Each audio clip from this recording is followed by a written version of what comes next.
வரும். உங்க லைஃப்ல சில இடிபாடுகள் வந்தாலும் கவலைப்படாதீங்க. ஆமா, நீங்க இடிக்கப்பட்டதை விட பல மடங்கு பலமாய் கர்த்தர் உங்களை கட்டி எழுப்ப வல்லவரார். அவன் யோசேப்பு, எல்லாரும் வஸ்திரத்தை கண் வைக்கிறாங்கன்னா உனக்கு ஒரு மகிமையான வஸ்திரத்தை, அதிபதி வஸ்திரத்தை கர்த்தர் ஆயத்தம் பண்ணி வச்சிருக்கிறார். அப்பா சமூகத்துல ஒண்ணு இல்லாத போது இருந்த நேரத்திற்கும் இப்ப எல்லாம் வந்த பிறகு இருக்கிற நேரம் எவ்வளவு நேரம்? நீ எவ்வளவு இடிக்கப்பட்டாலும் உன்னை திரும்பி கட்டி எழுப்ப என் தேவன் வல்லவரா இருக்கிறார் என்று விசுவாசிக்கிறவங்க நல்ல ஆண்டு சமூகத்துல பல மணி நேரம் கண்ணீர் வடித்து ஜெபித்துட்டு அதை 4 பேர்ட்ட பெருமை தயவு செஞ்சு பேசாது. இது கட்டி எழுப்பப்படாம எனக்கு இன்னொரு வேண்டாம் ஆண்டவரே, முதல்ல என் வாழ்க்கை கட்டி எழுப்பப்படுவதாக. உங்க ஒரே ஒரு பாடலை மாத்திரம் சேர்ந்து பாடி உந்தன் பிரசன்னத்தில் அமர்ந்திருந்து நீர் செய்யும் யுத்தம் காண்பேன் என்று சொல்லி இந்த பாடலை சேர்ந்து பாடி ஆண்டவரை மகிமைப்படுத்தும். Hallelujah, thank you Jesus. அவர் மீண்டும் கட்டுகிற தேவன். விசுவாசத்தோடு இந்த பாடலை நம்பிக்கையோடு பாடும். உந்தன் பிரசன்னத்தில் அமர்ந்திருந்து நீர் செய்யும் யுத்தம் காண்பே. உந்தன் பிரசன்னத்தில் அமர்ந்திருந்து நீர் செய்யும் யுத்தம் காண்பே. என் பலத்தினால் ஒன்றும் ஆகாது, என் சுயத்தினால் ஒன்றும் நடக்காது. என் பலத்தினால் ஒன்றும் ஆகாது, என் சுயத்தினால் ஒன்றும். எத்தனை பேர் உந்தன் பிரசன்னத்தால், உந்தன் பிரசன்னத்தால் கூடுவே. உந்தன் பிரசன்னத்தால் வலது கரத்தை உயர்த்தி சொல்லுங்க. யெகோவா சேனோ, யெகோவா சேனோ, என்னை மீண்டும் கட்டுகிறீர். யெகோவா சபையோ, என்னை ஆளுகை செய்கிறீர். யெகோவா சேனோ, என்னை மீண்டும் கட்டுகிறீர். யெகோவா சபையோ, என்னை ஆளுகை செய்கிறீர். நீர் இல்லாமல் ஒன்றுமில்லை. என்னை தள்ளாமல் என்னை சேர்த்து கொண்டீரே. நீர் இல்லாமல் ஒன்றுமில்லையே. என்னை தள்ளாமல் சேர்த்து கொள்வீரே. வல்லமைக்கு முன்பாய் ஒன்றும் நிற்பதில்லை. மகத்துவத்திற்கு முடிவு என்றுமில்லை. வல்லமைக்கு முன்பாய் ஒன்றும் நிற்பதில்லை. மகத்துவத்திற்கு முடிவு ஒன்றுமில்லை. யெகோவா சேனோ, என்னை விசுவாசத்தோடு சொல்லுங்க பார்க்கலாம். யெகோவா சபையோ, என்னை ஆளுக. யெகோவா சேனோ, யெகோவா சேனோ, என்னை மீண்டும் கட்டுகிறீர். யெகோவா சபையோ, என்னை ஆளுகை செய்கிறீர். நீர் இல்லாமல் ஒன்றுமில்லையே. என்னை தள்ளாமல் சொல்லுங்க. நீர் இல்லாமல் ஒன்றுமில்லையே. என்னை தள்ளாமல் சேர்த்துக் கொள்வீரே. மலைகள் பர்வதங்கள் மெழுகு போல உருகும். தடைகள் ஒவ்வொன்றா என் மேலிருந்து விலகும். இந்த பகல் நேரத்தில் எல்லா மலைகளும் எல்லா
எடுத்துக் கொள்வேன்.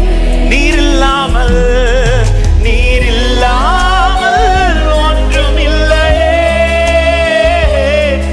என்னை தள்ளாமல் தாழ்த்துகிறோம் ஆண்டவரே. எங்களை திரும்ப கட்டுகிற தேவன். இந்த காரியம் தேவனால் கை கூடி வந்தது என்று சுற்றி இருக்கிற யாவரும் கண்டு அறிந்து கொள்ள தேவன் எங்களை மறுபடியும் கட்டப் போகிறதற்காக நன்றி. உடைய கரத்தில் அர்ப்பணிக்கிறோம். கர்த்தர் இந்த பகல் நேரத்தில் ஒவ்வொரு உள்ளங்களோடு கர்த்தர் பேசுங்க ஆண்டவர். சமயத்திற்கேற்ற வார்த்தையை தருகிற தேவன். அடியானை மறைத்து வெளிப்படும் நீர், மகிமைப்படும் நீர் பெருகவோ நாங்கள் சிறுக வேண்டும். இயேசுவின் நாமத்தில் பிதாவே, ஆமென். ஹல்லேலூயா. கடந்த ஞாயிற்றுக்கிழமை முதலே கர்த்தர் ஒரு வார்த்தையை, தெரிந்த ஒரு வார்த்தை, ஆனால் கர்த்தர் அதிகமாக இடைப்படுத்து வாங்கினார். ஆமென். 102வது சங்கீதம், 102வது சங்கீதம் அதனுடைய 15வது வசனத்தை வாசிக்க கேட்கலாம். கர்த்தர் சீயோனை கட்டி தமது மகிமையில் வெளிப்படுவார். கரங்களை உயர்த்தி விசுவாசிக்கிறவங்க சத்தமா இந்த வார்த்தையை என் கூட சேர்ந்து வாசிக்கலாமா? எல்லாரும் நீங்க தான் அந்த சீயோன்னு நம்பி சத்தமா வாசிக்க போறீங்க. வாசிக்க பார்க்கலாம். கர்த்தர் சீயோனை கட்டி தமது மகிமையில் வெளிப்படுவார். ஆமென் சொல்லுங்க பார்க்கலாம். ஆமாம், சீயோன் இருக்கிறதுனால சிலருக்கு அது சொல்றதுக்கு கொஞ்சம் ஒரு மாதிரி இருக்கு. அந்த சீயோனை எடுத்துட்டு என்னன்னு வாசிக்கிறீங்களா?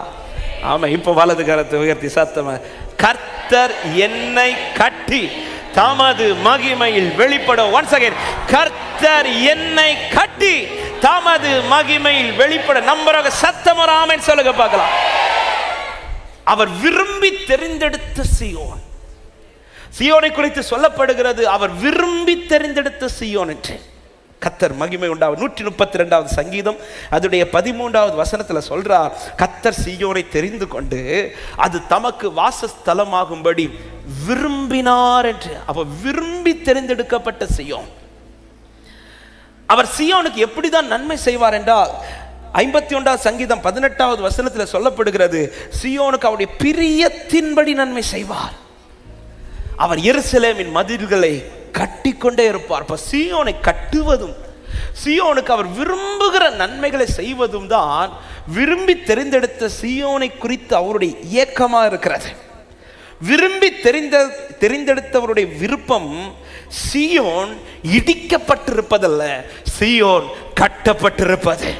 சத்தமாய் ஆமென் சொல்லுங்க பார்க்கலாம். அன்பு தேவ பிள்ளையே, கர்த்தர் நம்மை அழைத்தது அழிப்பதற்கல்ல, கர்த்தர் நம்மை அழைத்தது ஆசீர்வதிக்க. நம்புறவங்க சத்தமா ஆமென் சொல்லுங்க. அழைப்புள்ள ஒரு தேவ பிள்ளை இதை நல்லா புரிஞ்சுக்கணும். நான் இடிபட்டிருப்பது அல்லது நான் விழுந்து கிடப்பது அல்லது நான் முடங்கி கிடப்பது, ஆமா, இது தேவனுடைய விருப்பம் அல்ல. அவர் மகிமை வெளிப்படணும்னா சீயோன் எப்படிதான் இருக்கணும் தெரியுமா? கட்டப்பட்ட நிலையில தான் இருக்கணும். கட்டப்பட்ட நிலையில தான் இருக்கணும். இந்த வார்த்தை இந்த காலையிலே பேசும்போது தைரியமாய் பேசிக் கொண்டிருக்கிறேன். ஆம், இந்த வார்த்தை நீங்க கேட்கும் போதே இந்த வார்த்தைக்கு உங்களை விட்டு கொடுப்பீர்களானா, இடிக்கப்பட்டதை குறித்து கலங்காதே. உன்னை கட்டி எழுப்புவதுதான் தேவ சித்தமாக இருக்கிறது. நீ கட்டி எழுப்பப்படுவாய். ஹல்லேலூயா. ஆண்டவருடைய மிகப்பெரிய விருப்பம் அவருடைய மகிமை வெளிப்படணும்னா, அல்லது அவரால் அழைக்கப்பட்ட, அவரால் தெரிந்து கொள்ளப்பட்ட சீயோன்ல அவருடைய மகிமை வெளிப்படணும்னா அவர் சொல்லுகிற வார்த்தை, அதை நான் கட்டி. சீயோன் கட்டப்பட்டிருப்பது தான் அவருக்கு மகிமை. நீங்க பாருங்க, மோசே மலையில ஆண்டவரோடு பேசி கொண்டிருந்த போது ஜனங்கள் வந்து கீழே கண்டுக்குட்டியை உண்டு பண்ணி தேவனுக்கு பிரியமில்லாத, தேவனுக்கு கோபத்தை உண்டு பண்ணுகிற ஒரு பெரிய ஒரு தீங்கை செஞ்சிட்டு இருப்பாங்க. அந்த தீங்கை மோசைக்கு தெரியாது. ஆனால் கர்த்தர் அதை பார்த்து மோசைக்கிட்ட யாத்திராகமம் 32வது அதிகாரத்தில் என்ன சொல்லுவார்னா, மோசே, இந்த ஜனங்கள் வணங்கா கழுத்துள்ளவர்கள், இந்த ஜனத்தை நான் அழிச்சு 10வது வசனத்தில் சொல்றாரு, ஆமா, நான் இவர்களை அழித்து போட நீ என்னை விட்டு விடு, உன்னை ஒரு பெரிய ஜாதி ஆக்குவேன் அப்படின்றார். ஆமா, உடனே மோசே ஆண்டவர் பாதத்தை பிடித்து கெஞ்சுகிறார். என்ன சொல்லி கெஞ்சுகிறார்னா, 12-14 வசனங்களை வாசிங்கள்.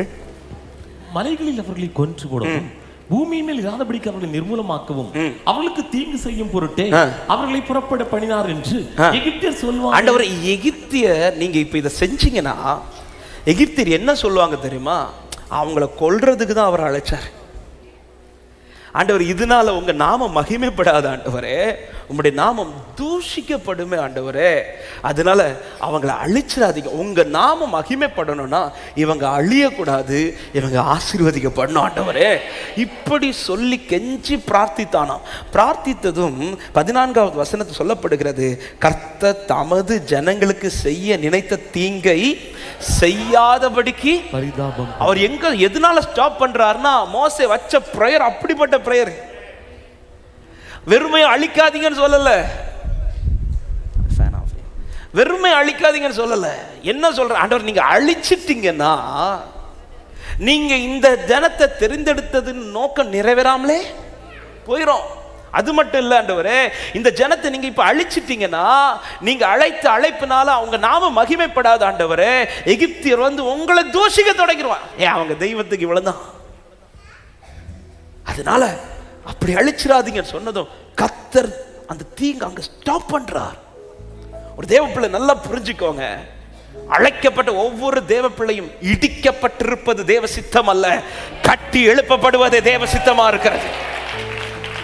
ஏன்னா நீ அவருடைய மகிமை வெளிப்படுகிற பாத்திரம், மகிமை வெளிப்படுகிற பாத்திரம்.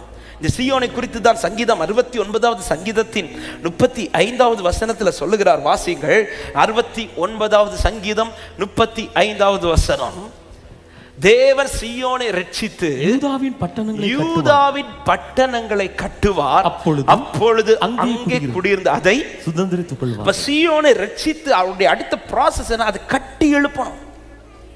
நாளுக்கு நாள் என் வாழ்க்கை கட்டி எழுப்பணும், நாளுக்கு நாள் குடும்பம் கட்டி எழுப்பப்படணுமே தவிர என் வாழ்க்கை இடிக்கப்பட்ட நிலையில் இருக்கக்கூடாது. அப்படி இடிக்கப்பட்ட நிலையில் இருப்பது தேவனுக்கு மகிமை அல்ல. தேவனுடைய விருப்பம் சீயோன் கட்டி எழுப்பப்படணும். ஒரு தேவ பிள்ளை நல்லா புரிஞ்சுக்கோங்க, சீயோன் இடிபட்டிருப்பது, இந்த வார்த்தையை நான் பாரமாய் சொல்லுகிறேன், வேதனையோட சொல்றேன், இடிபட்டிருப்பது தேவனுக்கு மகிமை அல்ல. சீயோனை குறித்து ஏசாயா 61வது அதிகாரத்தில் என்ன சொல்லுகிறார் பாருங்கள். 2, 3, 4 வசனங்களை வாசிங்கள், தெரிந்த வார்த்தைகள் தான். 61, 2 முதல் 4 வசனம். கர்த்தருடைய அனுக்கிரக வருஷத்தையும் நம்முடைய தேவ நீதியை சரிக்கட்டும் நாளையும் கூறவும், துயரப்பட்ட அனைவருக்கும் ஆறுதல் செய்யவும், சீயோனிலே துயரப்பட்டவர்களை சீர்படுத்தவும், அவர்களுக்கு சாம்பலுக்கு பதிலாக சிங்காலத்தையும், துயரத்துக்கு பதிலாக ஆனந்த தைலத்தையும், ஒடுங்கின ஆவிக்கு பதிலாக துதியினுடையும் கொடுக்கவும் அவர் என்னை அனுப்பினார். அவர்கள் கர்த்தர் தம்முடைய மகிமைக்கென்று நாட்டின நீதியின் விருட்சங்கள் என்னப்படுவார். மகிமைக்கென்று நாட்டின விருட்சம் சீயோனை சொல்லிட்டு அடுத்த வசனம் என்ன சொல்லப்படுகிறது வாசியுங்கள். அவர்கள் நெடுங்காலமாய் பாழாய் கிடந்தவைகளை கட்டி பூர்வத்தில் நிர்மூலமானவைகளை எடுப்பித்து தலைமுறையாய் இடிந்து கிடந்த பாழான பட்டணங்களை புதிதாய் கட்டுவார்கள். கரங்களை உயர்த்தி ஆமென் சொல்லுங்க. அப்ப மகிமைக்காய் தெரிந்தெடுக்கப்பட்ட சீயோன்ல ஆண்டவர் எதை கவனிக்கிறார் பாருங்க. நெடுங்காலம் பாழாய் கிடந்தது திரும்ப கட்டணும், நிர்மூலமானது எடுப்பிக்கப்படணும், தலைமுறை இடிந்து போனது திரும்ப. அப்ப இடிக்கப்பட்டிருப்பது, பாழாய் கிடப்பது, நிர்மூலமாக இருப்பது சீயோனில் தேவன் விரும்புகிறது அல்ல. ஆண்டவரே தலைமுறை இப்படிதான் ஆண்டவரே இருக்குது, அப்படி இருந்துட்டு போயிடட்டும், வேற ஏதாவது இல்ல. ஆண்டவரே இடிக்கப்பட்டதாகவே இல்ல. சீயோனை நீ கர்த்தரால் விரும்பி தெரிந்து கொள்ளப்பட்ட பாத்திரம்னா, அவன் எப்படிதான் பூமியில கர்த்தர் இருக்க விரும்புறான்னா கட்டப்பட்ட வாழ்க்கையோடு இருந்துதான் விரும்புறார். எத்தனை பேர் விசுவாசிக்கிறீங்க? என்னை விரும்பி தெரிந்தெடுத்தவர் என்னை கட்டி எழுப்புவார்னு சொல்றவங்க வலது கரத்தை உயர்த்தி, யெகோவா ஓசேனு என்னை மீண்டும் கட்டுகிறீர், யெகோவா சபையோ என்னை ஆளுகை செய்கிறீர், யெகோவா ஓசேனு என்னை மீண்டும் கட்டுகிறீர், யெகோவா என்னை ஆளுகை செய்கிறே, நீர் இல்லாமல் ஒன்றுமில்லையே, என்னை தள்ளாமல் சேர்த்து கொள்வீரே, நீர் இல்லாமல் ஒன்றுமில்லையே, என்னை தள்ளாமல்.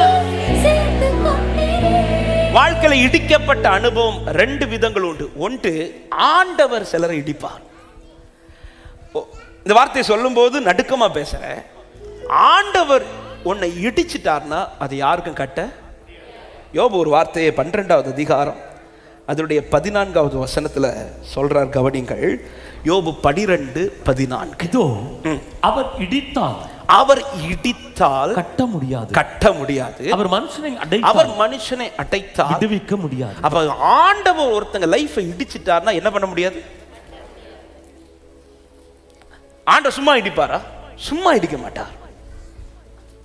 ஆண்டவர் ஒருத்தனை இடிக்கிறார்னா அதுக்கு 2 ரீசன். ஒன்று, நமக்கு தெரியும், ஆதியாகமம் 11வது அதிகாரத்தில் பாபேல் கோபுரத்தை கட்டும்படியாய் ஜனங்கள் ஒருமனப்பட்டு என்ன சொல்லி கட்டுறாங்கன்னா, தங்களுக்கு தாங்களே. அவன் 11வது அதிகாரத்தில் நீங்க இந்த வசனங்களை படிச்சீங்கன்னா தெரியும். ஆமென். 4வது வசனத்துல இருந்து வாசிங்கள்.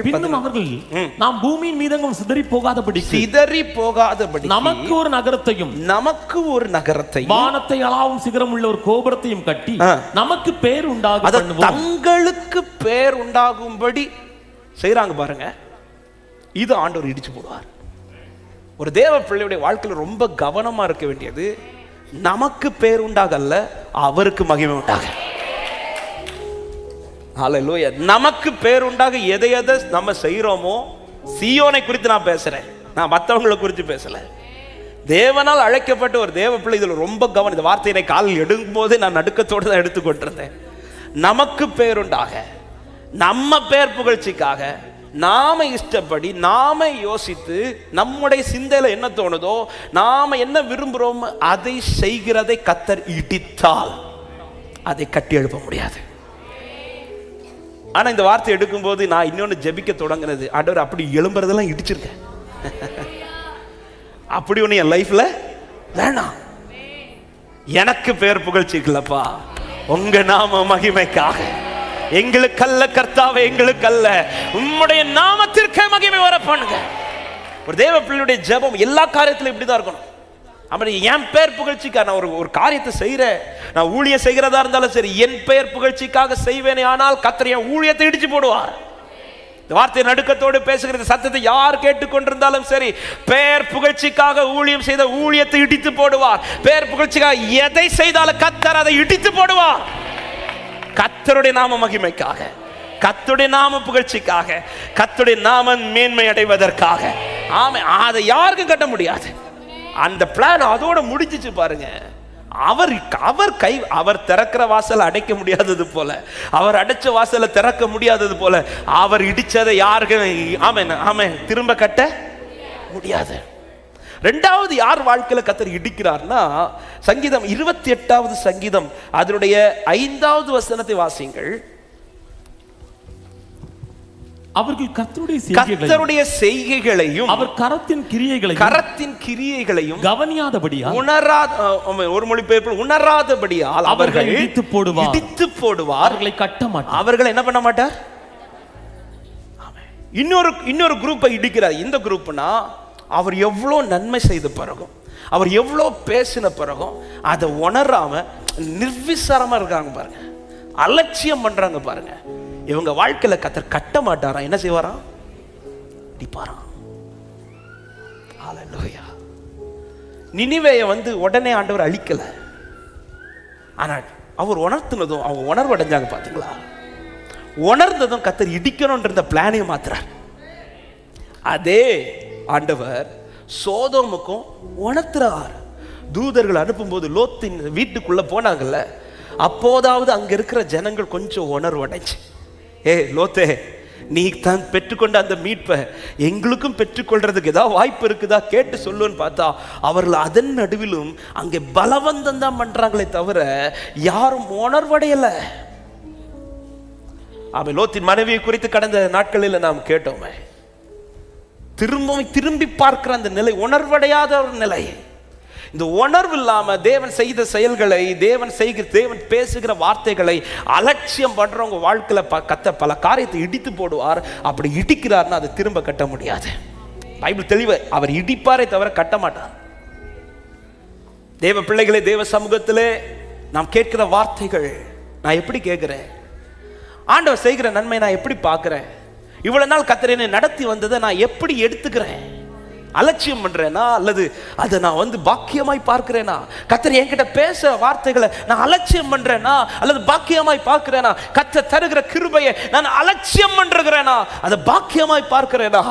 ஆமே, இந்த வார்த்தையை நான் இப்படி சொல்றேன், கர்த்தருடைய செய்கைகளையும் கர்த்தருடைய கரத்தின் கிரியைகளையும் எவர்கள் உணர்ந்து சரியாய் பார்க்கிறார்களோ அவர்களை இடிக்க மாட்டார், அவர்களை கர்த்தர் கட்டி எழுப்பிக் கொண்டே இருப்பார்.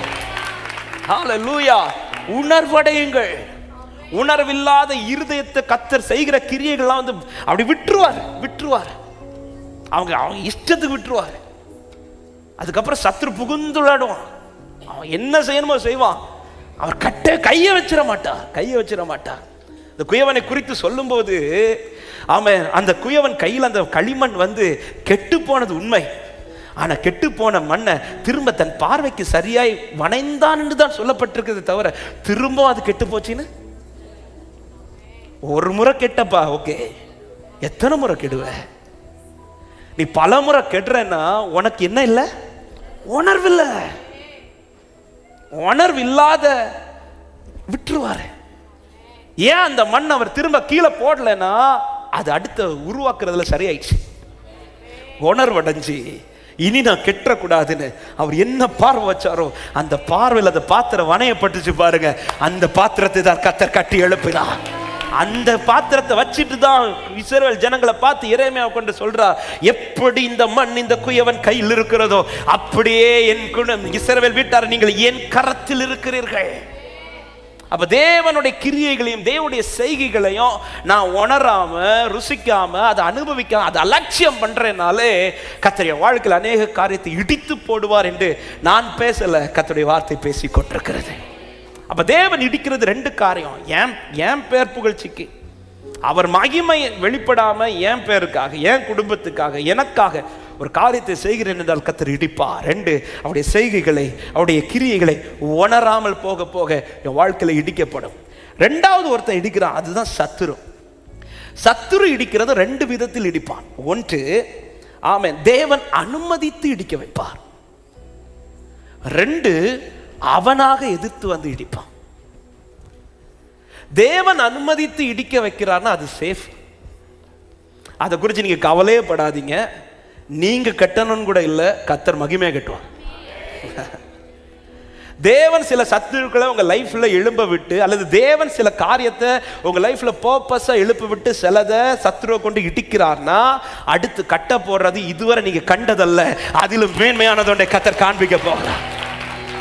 ஹல்லேலூயா. ஆனா சத்துரு உட்புகுந்து இடிப்பான் பாருங்க. சில வாழ்க்கையில சத்துரு கேப் கிடைச்சதுமே அவன் இவன் தாழ்பால் கொஞ்சம் லூஸ் ஆயிட்டு தெரிஞ்சதுமே உள்ள என்றாவான் பாருங்க. அப்படி என்றாகிற சத்துரு இடிக்கிறது, அந்த இடி அப்படி ஒரு லைஃப் உங்க லைஃப்ல இருக்குதுன்னா நீங்க கண்டிப்பா தேவ சமூகத்திலிருந்து கட்டி எழுப்பப்பட்டு தான் ஆகும். இன்னைக்கு அப்படிப்பட்டவர்களுக்கு தான் கர்த்தர் பேசுறார். ஆமென். இது சத்துரு வந்ததா இல்லது கர்த்தர் சத்துரு அனுப்புனதா எப்படி நான் அறிந்து கொள்வேன்? அது எப்படி எனக்கு தெரியும்? கர்த்தர் அனுமதித்த சத்துரு உங்க லைஃப்ல வருதுன்னா அதுக்கு முன்பாக அதற்கான வார்த்தை கர்த்தர் தந்திருப்பார். யோசேப்புக்கு தரிசனம் வந்த பிறகுதான் சகோதரர்கள் குழியில போட்டாங்க. குழியில போட்ட பிறகு தரிசனம் இல்லை, தரிசனம் வந்த பிறகுதான் குழி. தாவீதின் மேல அபிஷேகம் வந்த பிறகுதான் பிரச்சனை. வார்த்தை வந்த பிறகு சத்துரு வாரானா இது கர்த்தர் அனுமதித்தது. அதை குறிச்சு ஒரே பண்ணாதீங்க. வசனம் உங்களுக்காக பேசும், வார்த்தை கிரியை செய்யும். நீ எவ்வளவு இடிக்கப்பட்டாலும் உன்னை திரும்பி கட்டி எழுப்ப என் தேவன் வல்லவரா இருக்கிறார் என்று விசுவாசிக்கிறவங்க நல்ல கைகளை தட்டி ஆமென் சொல்லுங்க பார்க்கலாம். வேர்டு வந்த பிறகு சத்துரு வாரானா தைரியமா இருங்க. அதுக்கப்புறம் உங்க லைஃப்ல சில இடிபாடுகள் வந்தாலும் கவலைப்படாதீங்க. அவன் நீங்க இடிக்கப்பட்டதை விட பல மடங்கு பலமாய் கர்த்தர் உங்களை கட்டி எழுப்ப வல்லவரா இருக்கார். வேர்டுக்கு அப்புறம் உங்க லைஃப் இடிக்கப்படுதுன்னா அன்பு சகோதர சகோதரி சந்தோஷப்படு. ஆமென். ஒரு மாடி இருந்த வீடு 5 மாடியா மாற போகுதுன்னு அர்த்தம். ஹல்லேலூயா. நான் சொல்ற வேர்டை சரியா புரிஞ்சு சிலர் இப்பதான் யோசிக்கிறாங்க, ஒரு மாடி வீடு 5 மாடி வீடா மாற, ஒருவேளை அடுத்த கவர்மெண்ட்ல வருமோன்னு. ஹல்லேலூயா. சத்துரு அனுமதித்து இருந்த ஒரு மாடி வீடு இடிக்கப்படுதுன்னா, அதாவது கர்த்தர் வேர்டை தந்த பிறகு சிலது பறிக்கப்படுதா, சிலது இழந்து போகுதா. யோசேப்பின் வஸ்திரத்தை பறிச்சாங்க பாருங்க. எனக்கு ரொம்ப பிடிக்கும், எனக்கு ரொம்ப கடந்த நாள் யோசிக்க வச்சது, எல்லாருமே யோசேப்புக்கு வஸ்திரத்துல தான் கண் வைக்கிறாங்க இல்ல. சகோதரர்களும் பல வர்ண அங்கில தான். போத்திபாரின் மனைவி எதை தான் கண் வைக்கிறா? என் கையை பிடிக்க வேண்டியதான் அவங்களுக்கு, ஏன் வஸ்திரம் பிடிக்கணும்? அவன் யோசேப்பே, எல்லாரும் வஸ்திரத்தை கண் வைக்கிறாங்கன்னா உனக்கு ஒரு மகிமையான வஸ்திரத்தை, அதிபதி வஸ்திரத்தை கர்த்தர் ஆயத்தம் பண்ணி வச்சிருக்கிறார். ராஜா கூப்பிட்டு உனக்கு மேல ஒரு அதிபதி வஸ்திரத்தை போட போறாரு. ஹல்லேலூயா. தேவன் வேர்டை தந்த பிறகு ஒரு சத்துரு வாரான புரிஞ்சுக்கோங்க, இன்னைக்கு இருக்கிற என் மேன்மையை விட என் மேன்மையை கர்த்தர் பெருக பண்ண போகிறார் என்று விசுவாசிக்கிறவங்க, யெகோவா ஓசேனு என்னை மீண்டும் கட்டுகிறீ, யெகோவா சபையோ என்னை ஆளுகை செய்கிறீ, யெகோவா யெகோவா ஓசேனு என்னை மீண்டும் கட்டுகிறீ, யெகோவா. இந்த வேர்டை ரிப்பீட் பண்ணுங்க எல்லாரும் விசுவாசத்தோட. யெகோவா ஓசேனு, யெகோவா. கர்த்தருடைய வார்த்தைக்கு பிறகு சில சத்துருவா, கலங்காதே, நீ கட்டப்படுவாய், நீ கட்டப்படுவாய். ரபஷகதரா. one more time. Jehovah ஓசேனு, Jehovah ஓசேனு என்னை மீண்டும் கட்டுகிறீ, யெகோவா.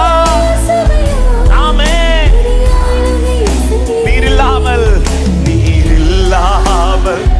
ஒன்றுமில்லையே, என்னை தள்ளாமல் சேர்த்துக் கொள்வீரே. நீரில்லாமல் ஒன்றுமில்லையே, என்னை தள்ளாமல். ஆமென். யோசேப்பு இந்த சத்துருக்களுக்காக எவ்வளவு நாள் அழுதான்னு கேட்டா தெரியல. குழியில போட்டதுக்காக அழுதுருப்பான். அது அந்த அழுகை எதனால வந்திருக்கோன்னா, நான் நம்புறேன் குழி வந்தது குழிக்குள்ள போட்டாங்கன்னு, என் அண்ணமார் செஞ்சுட்டாங்கிற ஒரு வேதனை எழுதிருப்பார். அதாவது என் சத்துரு செஞ்சிருந்தா கூட, தாவீது சொல்றாருல, எனக்கு விரோதமா எழுமுன சத்துருவா இருந்தா கூட நான் சகிச்சிருப்பேன். என் கூட அப்பம் புசித்தவர்கள், என் சொந்தங்களே, என் உறவுகளே, என் சகோதரர்களே, என் சகோதரிகள், இது எந்த மனுஷனானாலும் தாங்க முடியாது. அதை நினைச்சு அழுதுப்பா. ஆனா குழியை நினைச்சு, ஏன்னா யோசேப்புக்கு கான்ஃபிடென்ட் இருக்கு, தரிசனத்தை தாண்டி நான் குழிக்குள்ள இருக்கிறேன்னா இது குழி எனக்கு நிரந்தரம் கிடையாது, எனக்கு ஒரு மகிமையானது ஒன்றை கர்த்தர் ஆயத்தம் சரியா நடத்திட்டு இருக்கிறா. அதனாலதான் எந்த இடத்துல யோசேப்பு முறுமுறுத்ததா பார்க்கவே முடியாது. பைபிள் சொல்லுகிறது, கர்த்தருடைய வார்த்தை நிறைவேறும் மட்டும் அவருடைய வசனம் அவனை புடமிட்டு கொண்டே இருந்துச்சு. வார்த்தைக்கு அப்புறம் சத்துரு வாரானா, இடிக்கிறானா, அதை குறித்து கலங்காதீங்க. அவன் இருந்த பில்டிங்கை விட மகிமையானதுன்னு கட்டுறார். ஆனா இன்னொரு விதத்துல சத்துரு இடிப்பான். அதுதான் நம்ம கொடுக்கிற கேப். தாழ்பால் கொஞ்சம் லூஸ் ஆனதும்,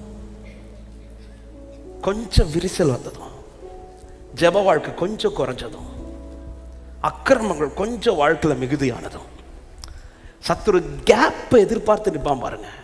அந்த கேப் நம்ம கொடுத்து தான் உள்ள என்றாய் அடிக்கிறான் பாருங்க.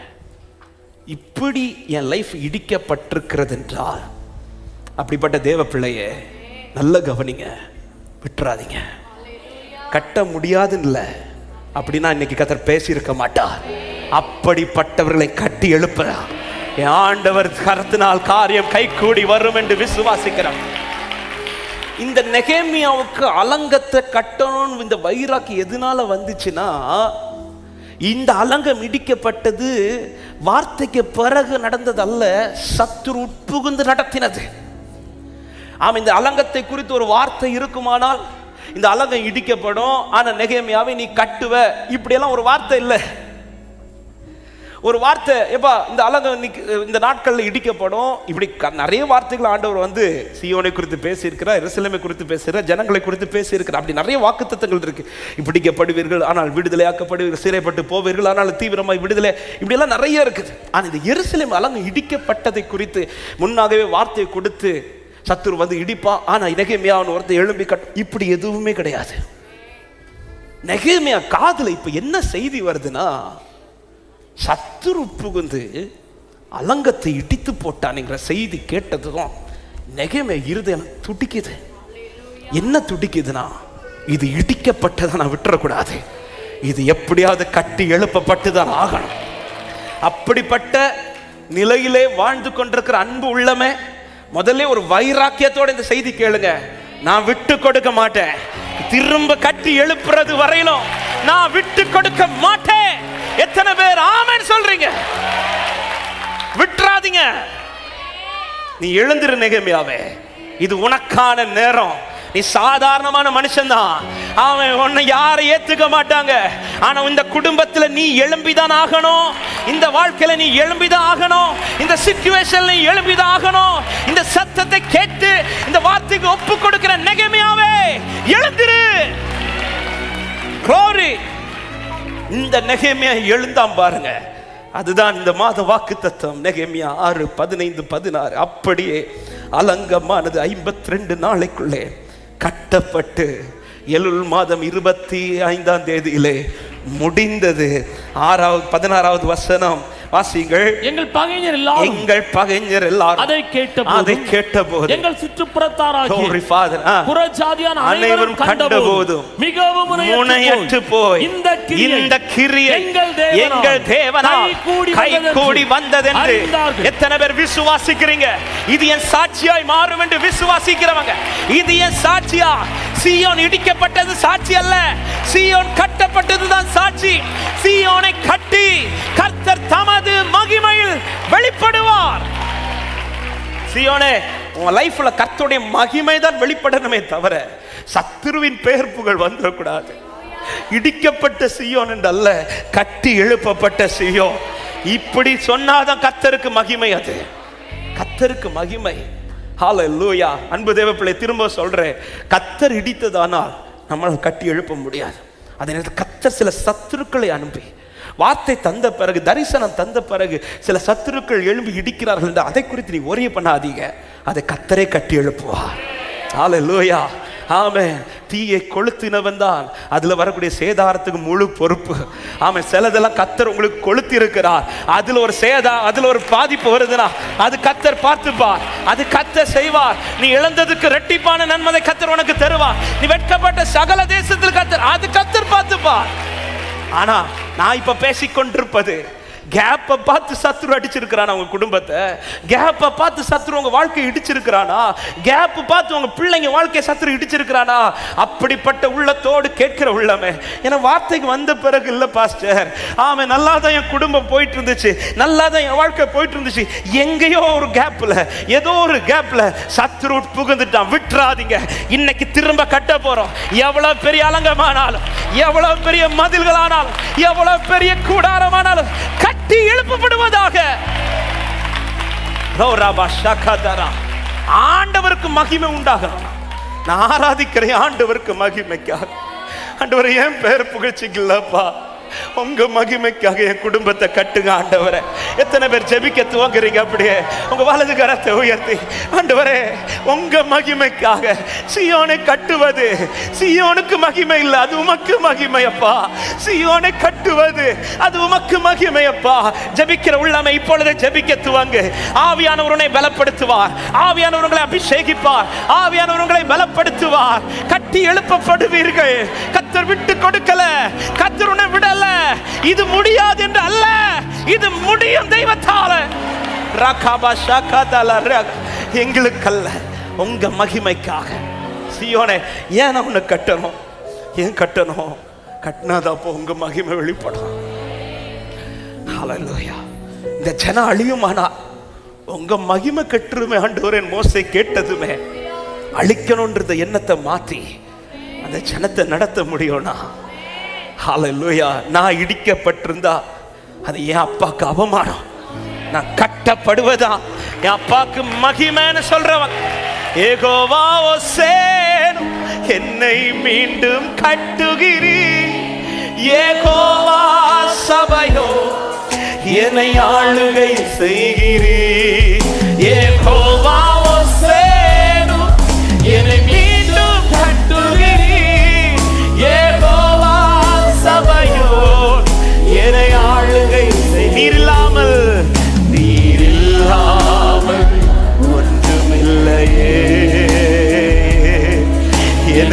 இல்லாமல். சொல்லுங்க ஆண்டவரை பார்த்து, நீர் இல்லாமல், நீர் இல்லாமல் ஒன்றுமில்லையே. என்னை இப்படி சத்துரு இடிக்கிறத எல்லாருக்கும் சும்மா கட்ட முடியாது. என் நெகேமியா மட்டும்தான் அந்த அலங்கத்தை குறித்து பாரமுடையவன் உண்டா? நெகேமியா அலங்கத்தை கட்டுகிற பர்சனும் கிடையாது. அப்படி இருக்கும்போது இது எல்லாராலும் இது சாத்தியமான்னு கேட்டா கிடையாது. ஆனா நெகேமியாவால் இது சாத்தியமானது. நெகேமியா சொல்ல காரியம் கர்த்தரால் கைகூடி. நெகேமியா கட்டின அலங்கம் இன்னைக்கு இடிக்கப்படல, இன்னைக்கு இடிக்கப்படல. அப்படியானா அதுல ஏதோ ஒரு மறைப்பொருள் இருக்கிறது அல்லவா? ஏன் அன்னைக்கு சத்துருக்கு கை வைக்க முடிஞ்ச அலங்கம் இன்னைக்கு வர சத்துருக்கு கை வைக்க முடியலன்னா, நெகேமியா கட்டின அலங்கத்துல ஏதோ ஒரு பவர்ஃபுல்லான ஒரு காரியம் இருக்கு. அதை தான் ஆவியானவர் இன்றைக்கு இடைப்பட்டார். ஒரு வாரம் ஆண்டு இந்த வார்த்தையை இருதயத்தில் அதிக எழும்ப பண்ணி கொண்டே இருந்தார். இந்த நெகேமியா எப்படி இந்த அலங்கத்தை கட்டினார்? 3 காரியங்களை வேகமா நேரம் பெரிய செய்தி, ஆனால் நான் வேகமா 3 சொல்ல வேண்டியது இருக்கிறதுனால நான் சொல்லி நான் ஜெபிக்க விரும்புகிறேன். 1, நான் 3 சொல்லிடுறேன். நெகேமியா போட்ட அஸ்திபாரம், நெகேமியாஸ் ஃபவுண்டேஷன். 2 நெகேமியாவின் நம்பிக்கை, நெகேமியாஸ் ஃபெய்த். 3 நெகேமியாவின் நோக்கம், நெகேமியாஸ் ஃபோக்கஸ் ஆர் பர்பஸ். நெகேமியா போட்ட அஸ்திபாரம், நெகேமியாஸ் ஃபவுண்டேஷன், நெகேமியாவின் நம்பிக்கை, நெகேமியாஸ் ஃபெய்த், நெகேமியாவின் நோக்கம், நெகேமியாஸ் ஃபோக்கஸ் ஆர் பர்பஸ். இந்த 3 காரியத்தில் நெகேமியா உறுதியா இருந்தார். 1, இந்த அலங்கம் அதன் பிறகு சத்ருவால கை வைக்க முடியாததற்கும், இந்த அலங்கம் 52 நாளில் கட்டி முடிக்கிறதற்கும், இந்த அலங்கம் கட்டணுங்கிற தீவிரத்தோடு புறப்பட்ட அந்த காரியத்தை கர்த்தர் கைகூடி வந்ததற்குமான ரீசன் என்னன்னா, ஒரே காரணம், நெகேமியா போட்ட அஸ்திபாரம். என்ன பாஸ்டர் நெகேமியா அஸ்திபாரம் போட்டாரு? இந்த அலங்கம் ஏற்கனவே கட்டி எழுப்பப்பட்டதானே, இனி என்ன ஒரு அஸ்திபாரம் போடப்பட்டது?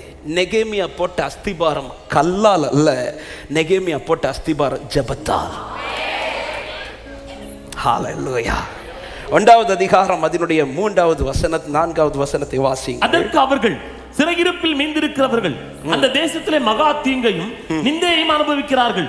எருசலேமின் அலங்கம் இடிப்பட்டதும் அதன் வாசல்கள் அக்கினியினால் சுட்டரிக்கப்பட்டதுமாய் கிடக்கிறது என்றார்கள். இந்த வார்த்தைகளை கேட்டபோது நான் உட்கார்ந்து சில நாளாய் துக்கித்து உபவாசித்து மன்றாடி பரலோகத்தின் தேவனை நோக்கி. இந்த அஸ்திபாரம் போட்டது யாருக்கும்? பொதுவாகவே ஒரு பில்டிங்ல அஸ்திபாரம் யாருக்கும் தெரியாது. எவ்வளோ பெரிய பில்டிங்கா இருக்கட்டும், இன்னைக்கு எல்லாருக்கும் பில்டிங் பெருசா தெரியும், ஆனா எது தெரியாது? ஆனா ஒண்ணு தெரியுமா, அந்த பில்டிங் ஸ்ட்ராங்கா இருக்கணும்னா எது தேவை? சும்மா போடுற அஸ்திபாரம் கிடையாது. அஸ்திபாரம் எவ்வளோ ஸ்ட்ராங் ஆகுதோ உன் பில்டிங் அவ்வளோ ஸ்ட்ராங் ஆகிட்டே.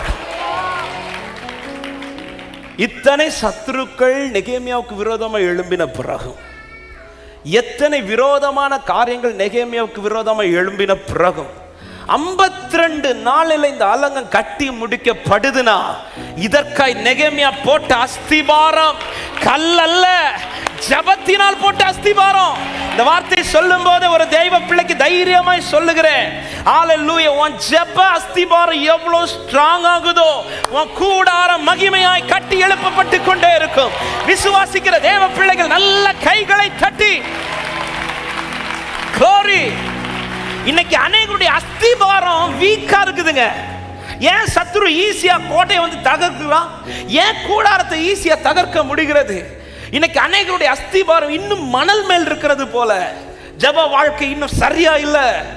ஆமா, ஜெபத்தோடு துவங்கின எந்த ஒரு காரியமும், ஜெபத்தால் வாழ்ந்து கொண்டிருக்கிற எந்த ஒரு குடும்பமும், ஜெபத்தால் கட்டப்பட்ட எந்த ஒரு கட்டடமும் இதுவரை வீழ்ந்து போனதாய் சரித்திரமே இல்லை. ஹல்லேலூயா. அஸ்திபாரம் எவ்வளவு ஸ்ட்ராங் ஆகுதோ பில்டிங் அவ்வளவு ஸ்ட்ராங் ஆயிட்டே இருக்கும். எவ்வளவு பெரிய பில்டிங் போடுறோமோ அவ்வளவு பெரிய அஸ்திபாரம் ஸ்ட்ராங்கா போட்டிருக்கணும். ஹல்லேலூயா. இன்னைக்கு அநேகருடைய குடும்பம் இடிக்கப்பட்ட ரீசன், அநேகருடைய வாழ்க்கை இடிக்கப்பட்ட நிலையில் இருக்கிற ரீசன் என்ன? அஸ்திபாரம் ஸ்ட்ராங் இல்லை. ஆமென். நெகேமியா அஸ்திபாரத்தை கல்லா போடல. இந்த வார்த்தையை சொல்லும் போது நான் அதை இப்படி எழுதினேன், உன் அஸ்திபாரத்தின் கல் உனது முழங்காலாய் மாறட்டும், உன் அஸ்திபாரத்தின் தண்ணீர் உனது கண்ணீராய் மாறட்டும். உன் முழங்காலும் உன் கண்ணீரும் அஸ்திபாரமாய் இருந்தால் உன் கூடாரத்தை எதுவும் அசைக்க முடியாது, உன் குடும்பத்தை எதுவும் அசைக்க முடியாது, உன் பிள்ளைகளை எதுவும் அசைக்க முடியாது. எத்தனை பேர் விசுவாசித்து ஆமென் சொல்றீங்க?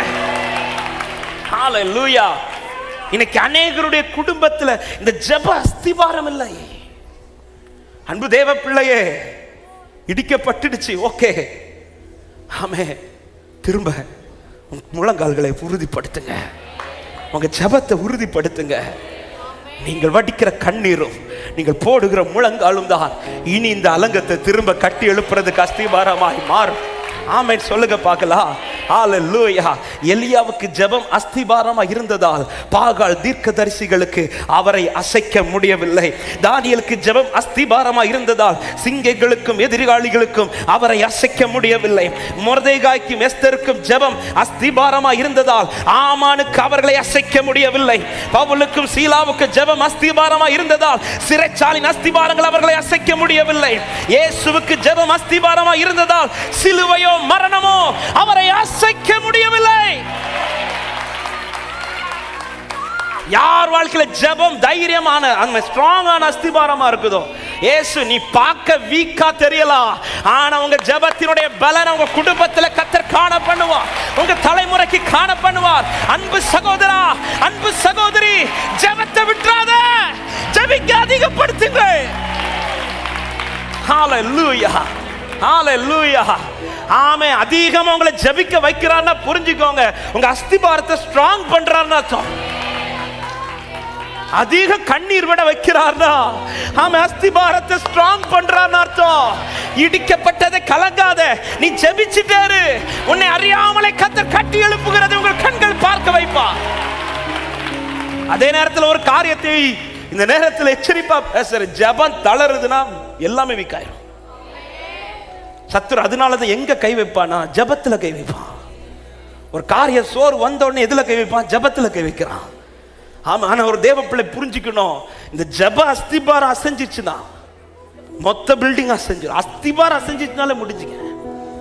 பவுலும் சீலாவும் ஜெபித்து அர்ப்பணித்த போது கட்டுகள் மொத்தமா எல்லாம் அவிழ்றதுக்கு ரீசன் என்ன தெரியுமா? அஸ்திபாரம் அசைஞ்சிச்சு.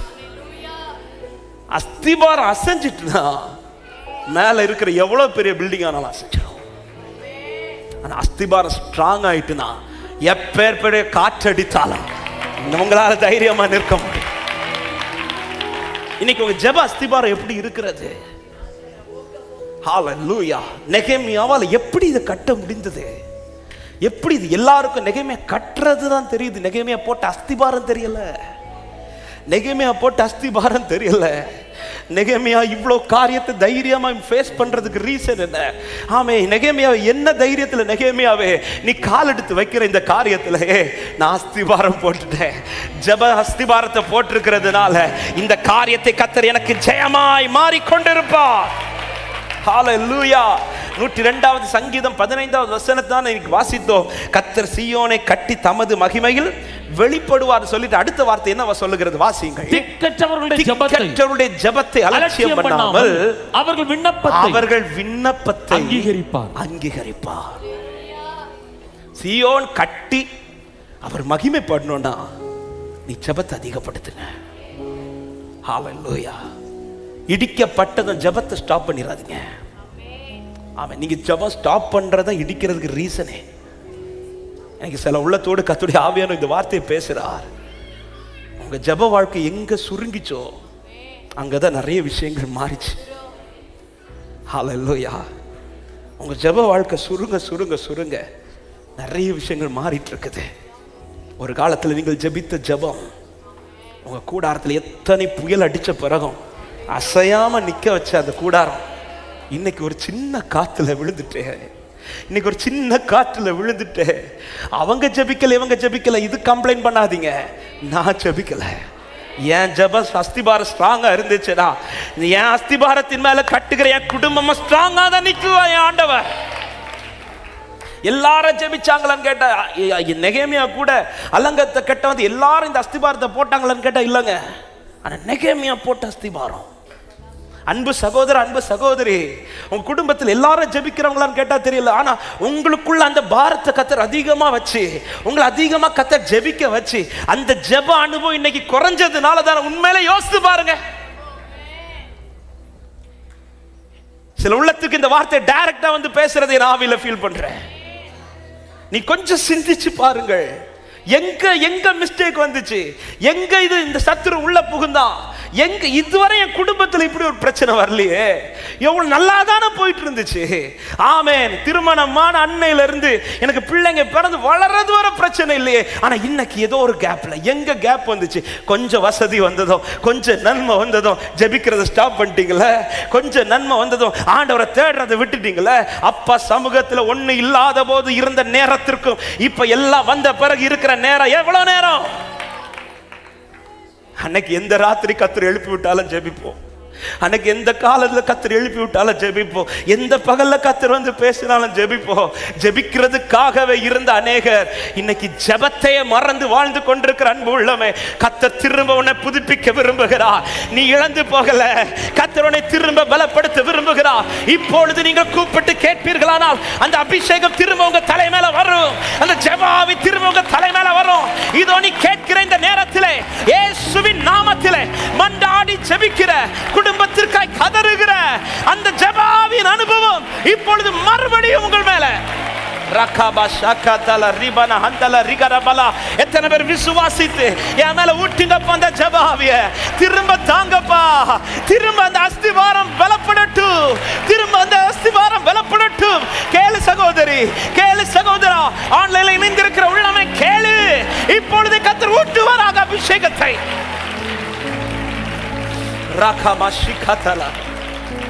ஹalleluya. நான் ஒரு கேள்வி கேட்கிறேன், வெக்கப்படாம நீங்க கை தூக்குவீங்களா? உண்மையிலே பாஸ்டர், என் வாழ்க்கையில ஜெபம் சுருங்குனதுனால தான் என் குடும்பத்தில் அநேக பிரச்சனை. அது சொல்றவங்க வெக்கப்படாம உங்க கை வைத்து அப்படியே கண்களை மூடி ஆண்டவர்ட்ட ஜெபிக்க. செய்தி முடியல, ஆனா கர்த்தர் கிருபை ஊற்ற விரும்புகிறார். கிருபை. நெகேமியாவே முழங்கால் போடு, நெகேமியாவே நீ ஜெபிச்சா போதும், நெகேமியாவே இது கட்டி எழுப்பிடலாம், இது கட்டி எழுப்பிடலாம், இது கட்ட முடியும், இது கட்ட முடியுங்கிறதுனால தான் கர்த்தர் பேசிக் கொண்டிருக்கிறார். நீ ஜெபிக்க தொடங்கிட்டேனா, உன் ஜெப அஸ்திவாரம் இன்னும் ஸ்ட்ராங் ஆயிடுச்சுனா எல்லாம் கட்டப்படும், கட்டப்படும். இயேசுவின் நாமத்தில் உண்மையாய் ஜெபிக்கிற உள்ளத்தின் மேல ஒரு உன்னத ஆவியின் பலன் இப்பொழுது ஊற்றப்படும். உன் ஜெப வாழ்க்கை அதிகப்படுத்து, உன் ஜெபத்தை அதிகப்படுத்து. நீ விட விட விட உன் வாழ்க்கையில பிரச்சனை, நீ ஜெபிக்கிறத நிறுத்திராத. ரகபா ஷகதா ரபல கதரியாதரா. ஊற்றுங்க ஆண்டவரே, உடைய வல்லமை ஊற்றுங்கப்பா, உடைய அபிஷேகத்தை ஊற்றுங்கப்பா. முழங்கால்கள் பலப்படட்டும், ஜெபங்கள் பலப்படட்டும். இயேசுவின் நாமத்தினாலே, இயேசுவின் நாமத்தினாலே இப்பொழுதே இப்பொழுதே ஜெபிக்க தடை பண்ணுகிற எல்லா சோர்வுகள், எல்லா பலவீனங்கள், எல்லா பொல்லாத வல்லமைகள் வெளியேறுவதாக. லகரபா ஷகதா ரிபனா கதா லிபரபா லேகா ரகா ஷகதரா லிப்ரா பாபா பாபா பாபா ரிபா ஷதரா. வாஸ்திவாரம் அசையக்கூடாது. சத்துருவின் அஸ்திவாரம் அசையட்டும், சத்துருவின் கோட்டை அசையட்டும்.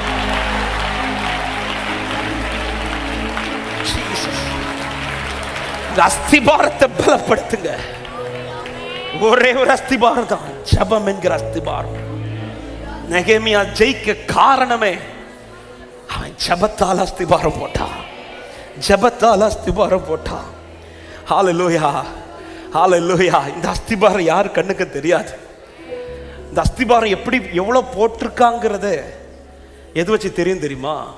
அந்த பில்டிங் இருக்கிற ஹைட் வச்சு தெரியும். ஒரு பெரிய பில்டிங்கை பார்க்குறோன்னா எல்லாரும் என்ன சொல்லுவாங்க தெரியுமா?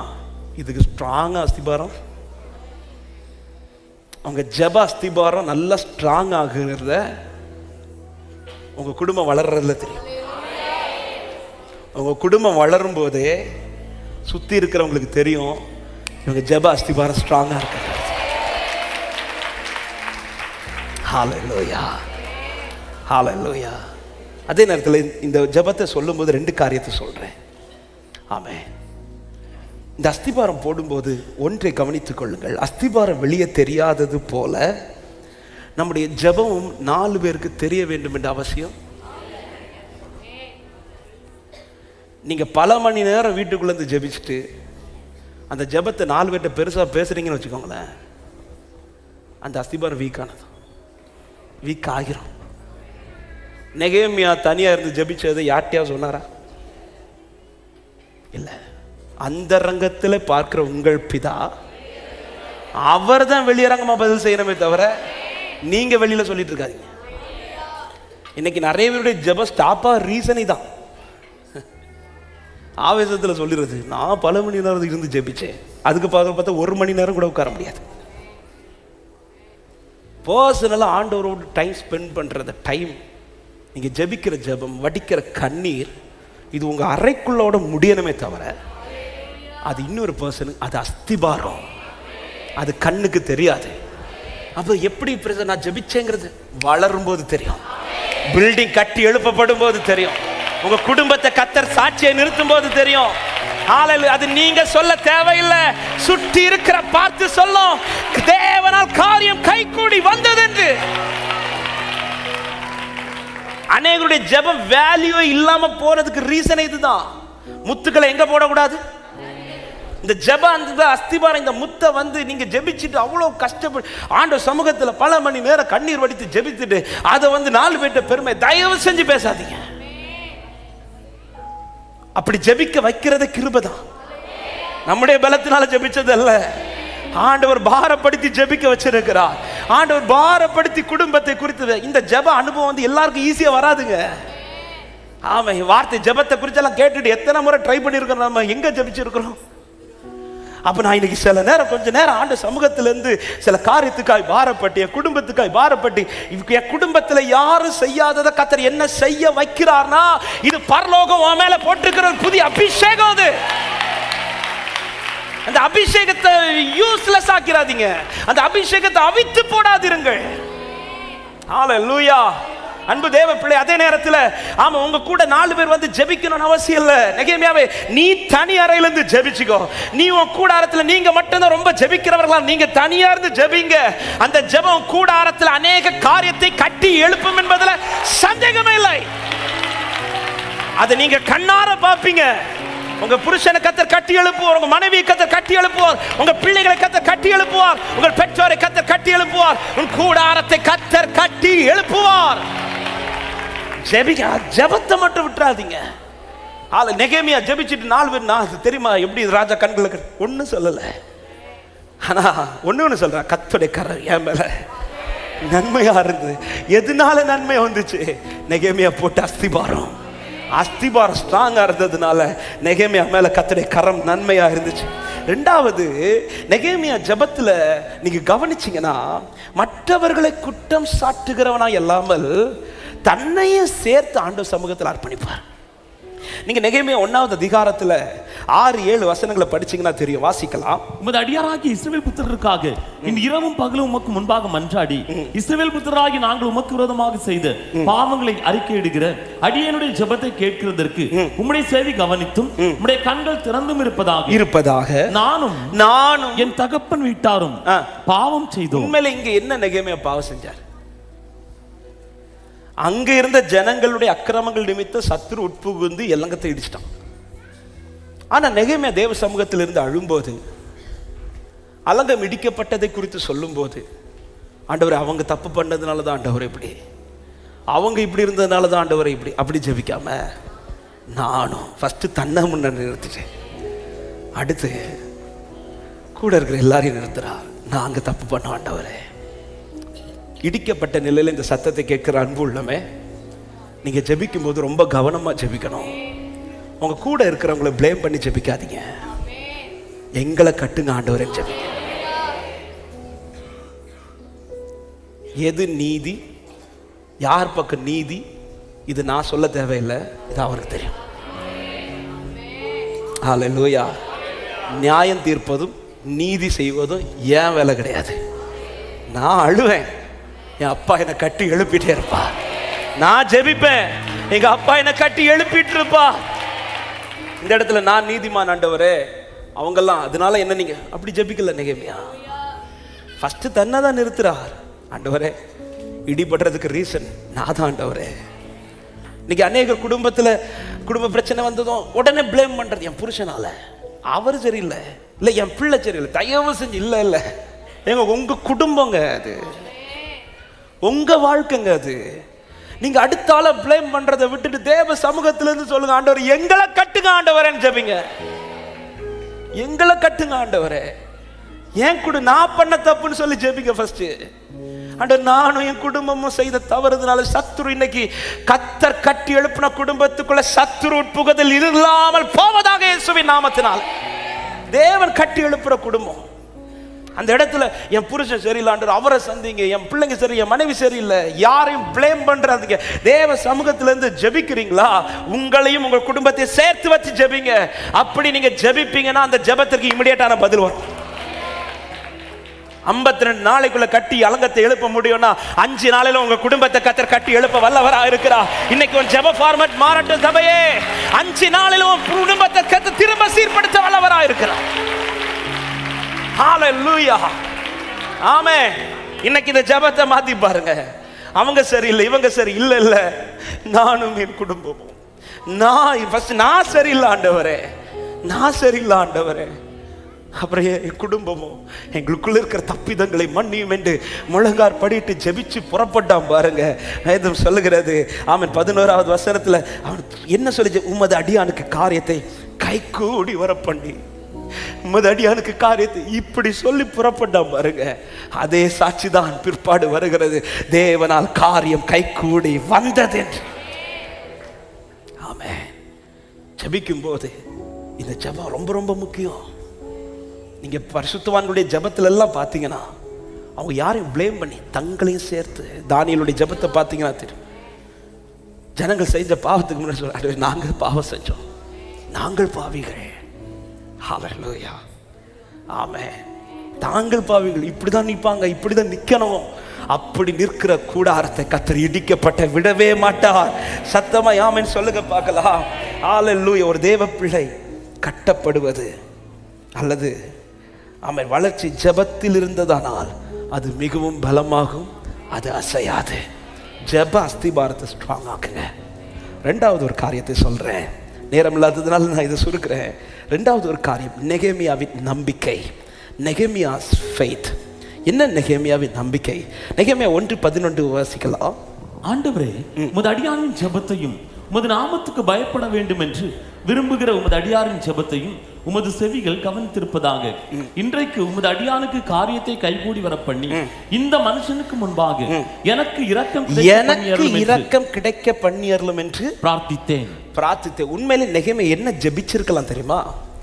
நெகேமியாவுக்கு அலங்கம் கட்டுறதுக்குள்ள அதிகாரம்லாம் இருக்குதான்னு கேட்டா கண்டிப்பா இல்லை. ஏன்னா அந்த வசனம் கடைசி என்ன சொல்லுதா, நான் ராஜாவுக்கு அதுல அவருக்கு குவாலிட்டியை சொல்லிட்டார், அவருடைய குவாலிஃபிகேஷன் சொல்லிட்டார், இதுதான் என் குவாலிஃபிகேஷன். ஆனா தான் ஒரு பானபாத்திரக்காரனா இருந்த பிறகும் நெகேமியா எப்படி ஜெபிச்சிருக்கலாம் தெரியுமா? ஆண்டவரே, நாங்க பாவம் செஞ்சிட்டோம், தயவா யாரையாவது எழுப்பி அலங்கத்தை கட்டுங்க ஆண்டவர். இப்படி ஜெபிக்காம நெகேமியா என்ன ஜெபிக்கிறாங்க? ஆண்டவரே, நான் கட்டுவேன், நான் கட்டுவேன். நெகேமியாவின் நம்பிக்கை என்ன தெரியுமா? இந்த அலங்கத்தை இன்னொருத்தங்களை இல்லை வச்சு நான் இந்த அலங்கத்தை கட்டி எழுப்ப போறேன். எத்தனை பேர் நான் சொல்ற வார்த்தை புரியுதுன்னு தெரியல. இன்னைக்கு காலை இந்த வார்த்தை என்ன ரொம்ப பலப்படுத்தினது. நெகேமியாவுக்கு இருந்த நம்பிக்கை, இந்த அலங்கத்தை இன்னொருத்தங்களை வச்சு அல்ல, வேற யாரும் அல்ல, நான் எழுப்பி கட்ட போறேன் நம்புறவங்க, நான் என்னை கொண்டு கத்தர் கட்டி எழுப்புவார்னு விசுவாசிக்கிறவங்க ஆமென் சொல்லுங்க பார்க்கலாம். ஹalleluya. இல்ல என் பிள்ளை எழும்பி கட்டுவா, இல்ல என் புருஷன் எழும்பி கட்டுவா, இல்ல என் மனைவி, இல்ல நான் எழும்பி இந்த அலங்கத்தை கட்டுவேன். இடிக்கப்பட்ட என் கூடாரத்தை நான் திரும்ப கட்டி எழுப்ப போறேன். விசுவாசத்தோட ஆமென் சொல்லுங்க பார்க்கலாம். என்னை கொண்டு அல்லது எங்களை கொண்டு கத்தர் இதை செய்வார். உங்க இருதயத்துல கை வச்சு தைரியமா சொல்லுங்க, இடிக்கப்பட்ட என் வாழ்க்கையை என்னை கொண்டு கத்தர் கட்டி எழுப்புவார். இடிக்கப்பட்ட என் குடும்பத்தை என்னை கொண்டு கத்தர் கட்டி எழுப்புவார். இடிக்கப்பட்ட என் பிள்ளைகளுடைய வாழ்க்கையை என்னை கொண்டு கத்தர் எழுப்புவார். அதற்காக தான் இன்று என்னை ஜீவனோடு வச்சிருக்கிறார் நம்புறவங்க கரத்தை உயர்த்தி சத்தமாய் ஹalleluya. யெகோவா சேனு என்னை மீண்டும் கட்டுகிறீர் யெகோவா. ஓ என்னை ஆளுகை செய்கிறீர் யெகோவா ஒசேடு. என்னை மீண்டும் கட்டுகிறீர் யெகோவா சபையோத். என்னை ஆளுகை செய்கிறீர் நீரில்லாமல் ஒன்றுமில்லையே. என்னை தள்ளாமல். கோலியாத்துக்கு முன்பாக மொத்த சேனை பயந்து இருக்கும்போது தாவீது அப்பதை என்றாரா என்றாய். அந்த நேரம் பார்த்து கரெக்டா கோலியாத்து வர்றார். அவன் பேசுறதெல்லாம் கேட்டதும் தாவீது சொல்ற, நான் வந்ததுக்கு ஒரு முகாந்திரம் அவன் என்ன கொண்டுதான் இதுல ஒரு ரட்சிப்பை கர்த்தர் கட்டளையிட போகிறான்.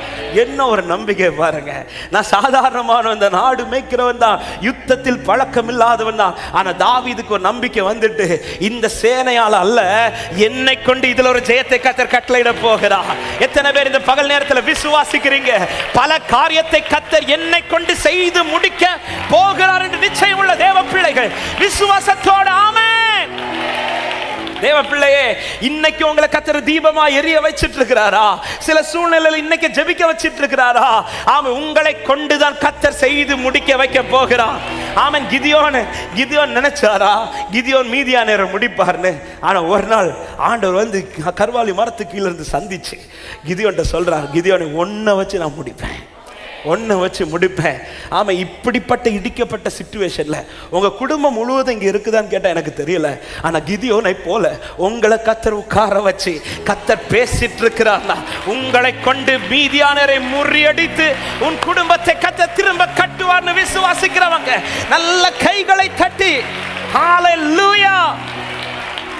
என்னை கொண்டு கர்த்தர் செய்வார், என்னை கொண்டு கர்த்தர் செய்வார். பக்கத்தில் கை கொடுத்து உங்களை கொண்டு கர்த்தர் செய்வார் சொல்லுங்க. ஆமென். உங்களை கொண்டு செய்வார். சத்துரு இடிக்க எடுத்த நாளை விட கர்த்தர் உங்களை கொண்டு கட்டி எழுப்புகிற நாள் சீக்கிரமா. ஹல்லேலூயா. என் வாழ்வை இடிக்கும் சத்துருவை காட்டிலும் என் வாழ்வை கட்டும் தேவன் பலமுள்ளவர். சத்துரு இடிக்க எடுத்திட்ட காலத்திலும் வேகமாய் என்னை இந்த வார்த்தை சொல்லும் போதே, அன்பான நெகேமியாவே, அன்பான தாவீதே, அன்பான கிதியோனே, உனக்கு இருக்கிற இந்த பலத்தோட புறப்படு. உன் ஜெபத்தின் அஸ்திவாரத்தை அதிகப்படுத்து.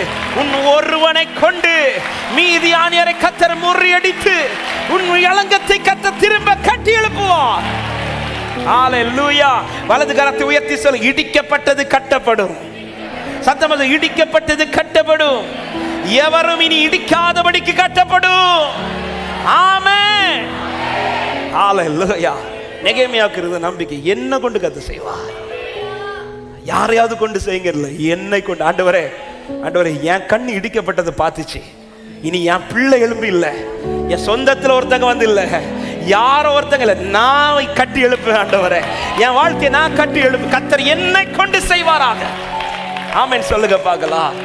மூன்றாவது நெகேமியாவின் வாழ்க்கையில் இந்த அலங்கம் கட்டப்பட ரீசன், நெகேமியாவின் நோக்கம், நெகேமியாவின் ஃபோக்கஸ் அல்ல பர்பஸ். 3 நோக்கமாக இருந்தா. ஒன்று, கட்டி முடிக்கிறதுல நோக்கம். நெகேமியா எதில் ஸ்ட்ராங் ஆயிட்டார்னா, இதை கட்டாமல் நான் முடிய மாட்டேன், இது கட்டாமல் என் பாதை முடியாது, இதை கட்டாமல் நான் பின்வாங்க மாட்டேன். அதனால தான் பார்த்தீங்கன்னா நெகேமியா இந்த காரியத்திற்காக கை வைக்க தொடங்குறதுமே சத்துருக்கள் அப்படி வராங்க. சன்பிலாத்து தோபியாவும் எழும்பினவர்கள் எல்லாருமே அவனை விட வல்லவர்கள் தான், எழும்பின எல்லாருமே அவனை விட பலவான்கள் தான். ஆனால் இத்தனை சத்துருக்கள் எழும்பினதும் நெகேமியா ஒரு இடத்துல கூட பின்வாங்கல. என் நெகேமியாவுடைய ஃபோக்கஸ், கட்டணும்னு வந்துட்டேன், கட்டி முடிக்காம விட மாட்டேன். ஹல்லேலூயா. இந்த அலங்கு இடிக்கப்பட்டிருப்பது தேவ சித்தம் அல்ல, கட்டப்பட்டதான் தேவ மகிமைனா. கட்டி எழுப்புறது வர என் ஜெபத்தை விட மாட்டேன், இந்த காரியத்தை நான் விட மாட்டேன். ஆமென் சொல்லுங்க பார்க்கலாம். ஹல்லேலூயா. அதனால தான் நெகேமியா 2:19-20 அவர்கள் கலகம் பண்ணுகிற போது நெகேமியா சொல்ற வார்த்தை 20வது வசனத்தை வாசிங்கள். அதற்கு நான் மறுமொழியாக, பரலோகத்தின் தேவனானவர் எங்களுக்கு காரியத்தை கைகூடி வர பண்ணுவார், அவர் வர பண்ணுவார், அவருடைய ஊழியக்காரராகி நாங்கள் எழுந்து கட்டுவோம். உங்களுக்கோ வென்றால் எருசலேமிலே பங்கும் இல்லை, பாத்தியமும் இல்லை. உங்கள் பேர் விளங்க. ஃபோக்கஸே அதான். எப்படியாவது கட்டி முடிக்கணும். அவன் வாழ்க்கை இடிக்கப்பட்டிருக்குதா, குடும்பம் இடிக்கப்பட்டிருக்குதா, தேவ பிள்ளையே நிர்விசாரமா அப்படியே விட்டுறாதீங்க. கட்டி எழுப்ப முடியாது என்று அல்ல. கட்டி எழுப்ப முடியாதுன்னா இன்னைக்கு உங்க காது கேட்க இந்த வார்த்தை வந்திருக்காது. கட்டி எழுப்ப முடியுங்கிறதுனால தான் கர்த்தர் பேசிட்டு இருக்கிறா. ஹல்லேலூயா. இன்னும் ஹோப் இருக்கு, இன்னும் இந்த காரியத்துல நம்பிக்கை இருக்கு. உங்க ஜெபத்தை அஸ்திபாரத்தை மட்டும் ஸ்ட்ராங் ஆக்கிருங்க. அதே நேரத்தில் கட்டி எழுப்பாம, ஆண்டவரே காரியத்துல இருந்து கை எடுக்க மாட்டேன்ப்பா, இது முடிக்காம எனக்கு இன்னொரு வேலை கிடையாது, இது கட்டி எழுப்பப்படாம எனக்கு இன்னொரு வேலை வேண்டாம் ஆண்டவரே, முதல்ல என் வாழ்க்கை கட்டி எழுப்பப்படுவதாக, உங்க மகிமைக்கு கட்டி எழுப்பணும். ரெண்டாவது, நான் வேகமாக சொல்லி முடிக்கிறேன், கட்டி முடிப்பதில் நோக்கமா இருக்கிறான். ரெண்டாவது, இனி இடிக்கப்படக்கூடாது. இது அவனுடைய ஃபோக்கஸ். அதனால அவன் எப்படி கட்டுகிறான் பாருங்கள். 3வது அதிகாரத்தை நீங்க வீட்டில் போய் படிச்சீங்கன்னா ஒவ்வொரு வசனத்துக்கு முடிவில் இப்படி சொல்லப்பட்டு, முதல்ல 3வது வசனத்தில் சொல்லப்பட்டிருக்கிறது, அதற்கு கதவுகளையும் பூட்டுகளையும் தாழ்பாள்களையும் போட்டு, அதாவது ஒவ்வொரு வேலையும் நேர்த்தியா செய்கிறார். செய்கிறது மட்டுமல்ல, 4வது வசனத்திலிருந்து நீங்க ஒவ்வொரு வசனத்தின் கடைசி வார்த்தையை படிச்சீங்கன்னா தெரியும், அவர்கள் பழுது பார்த்து, அதாவது அலங்கம் கட்டணும், சும்மா கட்டுவோம் அப்படி கட்டாம எங்க கரெக்ட் பண்ணணுமோ அதை கரெக்ட் பண்ணி கட்டலாம். ஏன் இப்படி பார்த்து பார்த்து கரெக்ட் பண்ணி கட்டுறாங்கன்னா, நெகேமியாவுக்கு இருந்த ஏக்கம், இனி இது இடிக்கப்படக்கூடாது. ஒருக்கா இடிக்கப்பட்டாச்சு, இனி இடிக்கப்படக்கூடாது. இடிக்கப்படக்கூடாதுன்னா எந்த இடத்துலையும் பழுது இருந்துடக்கூடாது. ஸோ பழுது பார்த்து பார்த்து கட்டுறாங்க, எங்க கரெக்ட் பண்ணும், எங்க கரெக்ட் பண்ணும். அப்போ கட்டுகிற நெகேமியா எதில் உறுதியாக இருக்கிறோன்னா, எந்தெந்த இடத்துல சரி செய்யணுமோ அதை நம்ம சரி செய்யணும். எந்த பகுதியில் என் குடும்பம் சரி செய்யப்படணுமோ சரி செய்யணும். கர்த்தர் அதை உணர்த்துவார். இதில் நீ பழுது பார்க்க வேண்டியது இருக்குது, இந்த காரியத்தில் பழுது பார்க்கணும், இந்த காரியத்தில் கொஞ்சம் திருத்தணும். அதை திருத்தாம நான் கட்டுறது வேஸ்ட். இந்த வார்த்தையை நான் ரிப்பீட் பண்ணுறேன், பழுது பார்க்காமல் நான் கட்டி அலங்கத்தை கட்டிடலாம், ஆனால் திரும்ப இடிக்கப்பட வாய்ப்பு இருக்கு. சத்துரு இனி இதில் கை வைக்க கூடாதுன்னா அதில் எந்த பழுதும் வந்துடக்கூடாது. நீங்கள் இந்த 3வது அதிகாரத்தை வீட்டில் போய் ஃபுல்லாக படிங்க. பழுது பார்த்து கட்டினார்கள்.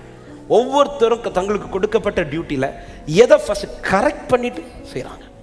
இந்த காரியத்தை கரெக்ட் பண்ணாமல், இந்த காரியத்தை ஆயி பட்டணத்தில் போயிட்டு வந்ததுமே விழுந்தார்களே, உடனே யோசுவா தேவ சமூகத்தில் விழுந்து கதறி எதை கரெக்ட் பண்ணணுமோ அதை கரெக்ட் பண்ணுறாங்க.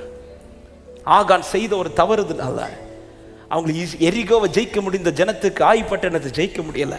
ஆண்டவர் உணர்த்துறார், அதை கரெக்ட் பண்ணாம திரும்ப ஆய்பட்டணத்துக்கு போகல, கரெக்ட் பண்ணிட்டு போறாங்க பாருங்க. அதே கூட்டத்தை கதை ஜெயிக்க வைக்கிறார்.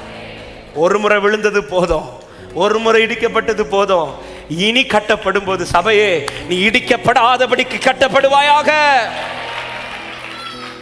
ஆண்டவர் சமூகத்தில் இருந்து ஆண்டவர் எங்க ஆண்டவரை கரெக்ட் பண்ணணும், எதை ஆண்டவரை திருத்தணும், ஆண்டவர்கிட்ட கேளுங்க, உட்கார்ந்து ஜெபிங்க, ஆண்டவர் சமூகத்தில் கண்ணீர் வடிங்க. கர்த்தர் சூப்பராக கைட் பண்ணுவார். எந்த பகுதியில் மாற்றணும், இது உன் கூடாரத்தில் இருக்கிறது சரியில்லை, இதை மாற்றுன்னு சொல்லுவார். இது உன் கூடாரத்தில் நீ இப்படி பண்ணிட்டு இருக்கிறது சரியில்லை, இதை மாற்றுன்னுவார். கர்த்தர் கைட் பண்ணுவார். அவர் கரெக்ட் பண்ணும்போது நம்ம எஸ்ன்னு சொல்லிட்டு கை வச்சிடணும். ஹல்லேலூயா. அந்த இடத்துல எனக்கு இது பிடிக்கும் ஆண்டவரே, அதனால இது இப்படியே வச்சு அப்படியெல்லாம் கட்ட விட மாட்டார். அப்படி கட்டுறதுக்கு அடுத்த நாள் கேரண்டி கிடையாது.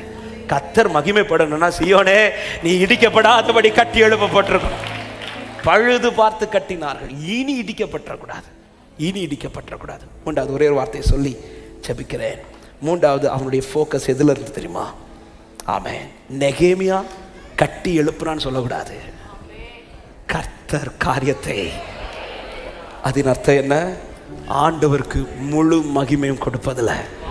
நெகேமியா இந்த வார்த்தை சொல்லும் போதே ஒரு வார்த்தை அன்பா சொல்றேன், உங்க பர்சனல் லைஃப்லயும் சரி, உங்க குடும்பத்திலையும் சரி, ஒரு காரியத்தை செய்யும் போதும், ஒரு காரியத்தை நடப்பிக்கும் போதும், இது ஆண்டவருக்கு மகிமையான்னு மட்டும் பாருங்க. மகிமை உங்களுக்கு பிடிச்சது, உங்களுக்கு நல்லதுன்னு தெரிஞ்சு எல்லாத்தையும் செய்யாதீங்க. இந்த வார்த்தையை பேசும்போது அன்போடு பேசுகிறேன். எல்லாத்தையும் வாங்கி தலைக்கு மேலே வச்சுட்டு நீங்கள் இடிக்கப்படுற நிலை அல்ல. கர்த்தர் எது தருகிறாரோ அதை சந்தோஷமாய் வாங்கி கொள்ளுங்க. அது உங்களுக்கு மகிமையும், அது கர்த்தருக்கு புகழ்ச்சியும் உண்டாகி கொண்டே இருக்கும். நெகேமியா ஃபோக்கஸ், ஆண்டவரே நெகேமியா பேருக்கு இல்லைப்பா, உங்கள் மகிமைக்கு. உங்கள் குடும்பத்தில் உங்கள் பிள்ளைக்கு திருமண காரியமா, ஒரு வேலை காரியமா, ஒரு படிப்பு காரியமா, எதை செஞ்சாலும் ஆமென். பைபிள் ஒரு வார்த்தை இருக்கிறது அல்லவா, ரோமர் 11, இதை மட்டும் சொல்லி நான் முடிக்கிறேன். ரோமர் 11:36 வசனத்தை இதை மட்டும் வாசியுங்கள், நம்ம ஜெபிக்கலாம். சகலமும் அவராலும் அவர் மூலமாயும், அடுத்த வார்த்தை அவருக்காகவும். இதை மறந்துடவே கூடாது. சகலமும், இந்த சகலமுங்கிறதுல நான் வருவேன், என் குடும்பம் வரும், என் பிள்ளைங்க வரும், என் நன்மைகள் வரும், என்னுடைய எல்லாமே அடங்கும். சகலம், இந்த வார்த்தை எல்லாரும் சொல்ல, சகலமும் அவராலும் அவர் மூலமாயும், அடுத்த வார்த்தை அவருக்காகவும்.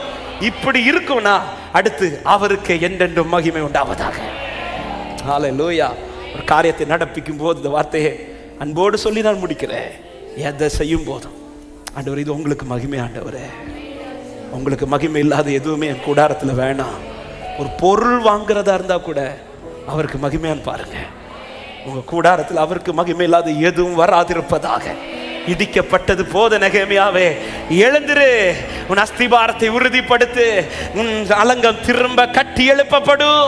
கர்த்தர் சீயோனை கட்டி தமது மகிமையிலே வெளிப்படுவார், என்னை எழும்ப பண்ணும். ஆண்டவர் என்னோடு, அப்படி எழுந்து நிற்கலாமா? நான் எழும்புவே அவர் பலத்தா,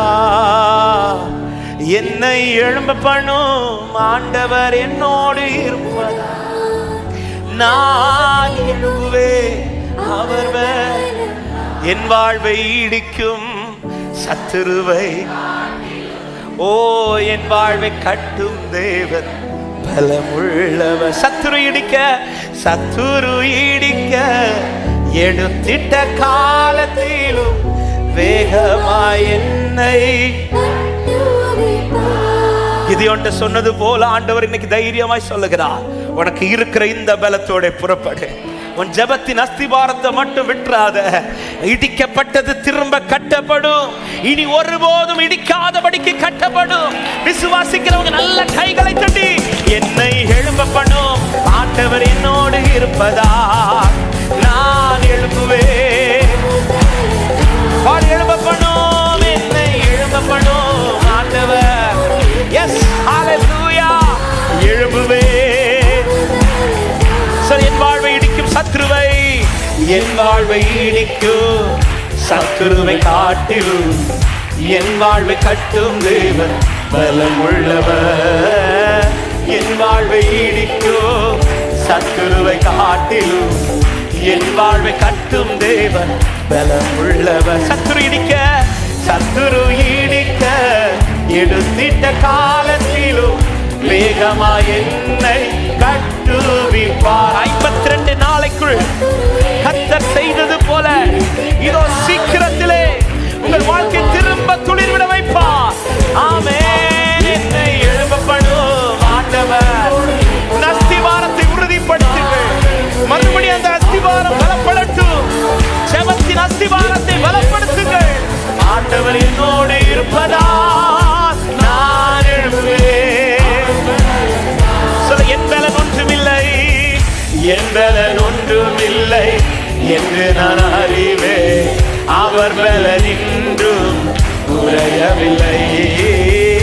என் பலன் ஒன்றுமில்லை. ஹல்லேலூயா. எத்தனை பேர் சொல்ல, பலத்தாலும் அல்ல, பலத்தாலும் அல்ல, பராக்கிரமம் அல்ல, ஆவியினாலே எழும்ப செய்வார். பலத்தாலும் அல்ல, பராக்கிரமம் அல்ல, ஆவியினாலே எழும்ப பண்ணும் ஆண்டவர். என்னை எழும்ப பண்ணும் ஆண்டவர் என்னோடு இருப்பதா நான் எழுப்புவேன். இயேசுவின் நாமத்தினாலே கர்த்தர் எழுப்பி கட்டுவாராக. இனி ஒருபோதும் இடிக்கப்படாதபடிக்கு கர்த்தர் கட்டி எழுப்புவாராக. சொல்லுங்க, என்னை எழும்ப பண்ணும் ஆண்டவர். என்னை எழும்ப பண்ணும்.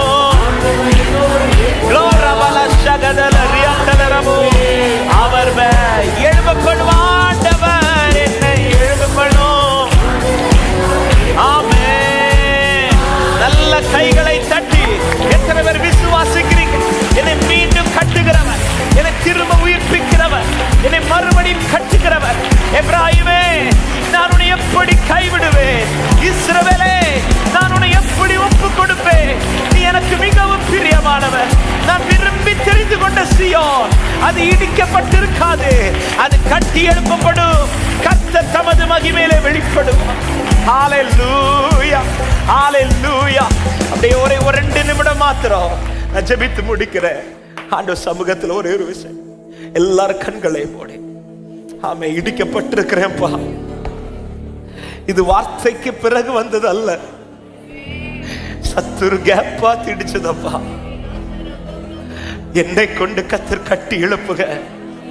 விரும்புகிற தேவ பிள்ளைங்க உங்க வலது கரத்தை உயர்த்து. விசேஷமா இடிக்கப்பட்ட நிலையில தனிப்பட்ட வாழ்க்கையிலோ குடும்பத்திலோ எந்த ஒரு காரியத்திலோ ஊழியத்தில் ஆனாலும் சரி, இடிக்கப்பட்ட நிலையில ஆண்டவரே கேப் பார்த்து வந்து இடிச்சுட்டாப்பா. கொஞ்சம் ஜெபத்தை விட்டதுமே வந்து இடிச்சுட்டானே அப்பா. ஹalleluya, என் அக்கிரமத்து நிமித்தம் வந்து இடிச்சுட்டானே அப்பா. அப்படியே ஜெபிங்க. கட்டி முடிக்கணும், திரும்ப இது கட்டப்பட்டே ஆகணும். அதுதான் கர்த்தருக்கு மகிமை, அதுதான் கர்த்தருக்கு மகிமை. நான் இப்படி இருப்பது அல்ல, நான் கட்டி எழுப்பப்படுவதே கர்த்தருக்கு மகிமை. நெகேமியாவே, வேற யாரும் அல்ல, உன்னை கொண்டுதான் கர்த்தர் செய்வார். கிதியோனே, வேற யாரும் அல்ல, உன்னை கொண்டுதான் கர்த்தர் செய்வார். தாவீதே, வேற யாரும் அல்ல, உன்னை கொண்டுதான், உங்களை கொண்டுதான். அதனால உன் காது கேட்கிற வார்த்தை வருகிறது. நீ தைரியமாய் நில்லு, ஜெப அஸ்திபாரத்தோடு தைரியமாய் நில்லு. உன்னை கொண்டு கர்த்தர் இதை செய்து முடிப்பார். ஹalleluya. கர்த்தர் சீயோனை கட்டி தமது மகிமையில் வெளிப்படுவாராக. அவருடைய பிரசன்னத்தில் அமர்ந்திருங்க. நெகேமியாவை போல அதிகம் கண்ணீரை, அதிகம் ஜெபத்தையும் அவர் சமூகத்திலே வடியுங்க. அதுதான் அஸ்திபாரம். எவ்வளவு அஸ்திபாரம் ஸ்ட்ராங் ஆகுதோ, உங்கள் கூடாரம் மகிமையாய் கட்டி எழுப்பப்படும். கூடாரம் மகிமையாய் கட்டி எழுப்பப்படும். ஒரே ஒரு விஷயம், வலது கரத்தை உயர்த்து. யெகோவா ஓசேனோ, என்னை மீண்டும் கட்டுகிறீர். யெகோவா சபையோ, என்னை ஆளுகை செய்கிறீர்.